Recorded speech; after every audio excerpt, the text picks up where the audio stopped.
Hello विमान, कैसे हो आप? मैं ठीक हूँ, आप बताओ। जी बढ़िया।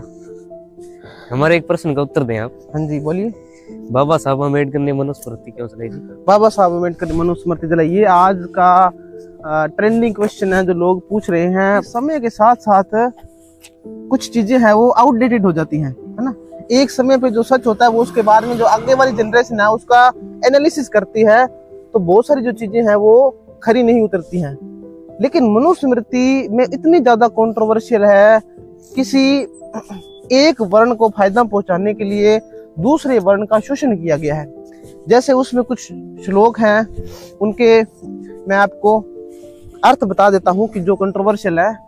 मनु कहते हैं कि 4 वर्ण हैं, ब्राह्मण, क्षत्रिय, वैश्य और ब्राह्मण ही शिक्षा देगा और क्षत्रिय और वैश्य शिक्षा ग्रहण कर सकता है, लेकिन शूद्र शिक्षा ग्रहण नहीं कर सकता है। तो मनु ने कहा है कि जो ऊपर बैठा जो ब्राह्मण है वो शिक्षा दे सकता है और दूसरे लोग शिक्षा दे नहीं सकते, शूद्र तो शिक्षा ले भी नहीं सकते। इस प्रकार वर्णन किया। अब आप देखो आज के संदर्भ में यदि मनु के इस श्लोक को देखें तो क्या यह उचित है?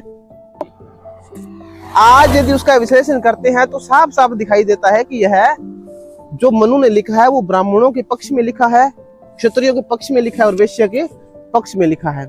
उसके बाद दूसरा है डॉक्टर मनु ने कहा है कि स्त्री जो है वो पति पर डिपेंड रहेगी।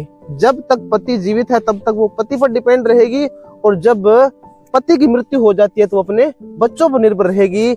स्त्री स्वयं आत्मनिर्भर नहीं हो सकती है। इस प्रकार मैं जो मनुस्मृति पढ़ रहा था तो मुझे इसके पर्याप्त कारण मिले कि डॉक्टर बाबा साहब अम्बेडकर ने मनुस्मृति जलाई। हालांकि यदि मैं आज देखूं तो मेरे मन में ये मनुस्मृति जलाने का ख्याल नहीं आता है, क्योंकि आज मेरे मन में उस प्रकार का आक्रोश नहीं है जिस प्रकार का आक्रोश बाबा साहब अम्बेडकर के मन में था, क्योंकि उस समय वे स्वयं भी इस व्यवस्था से परेशान थे।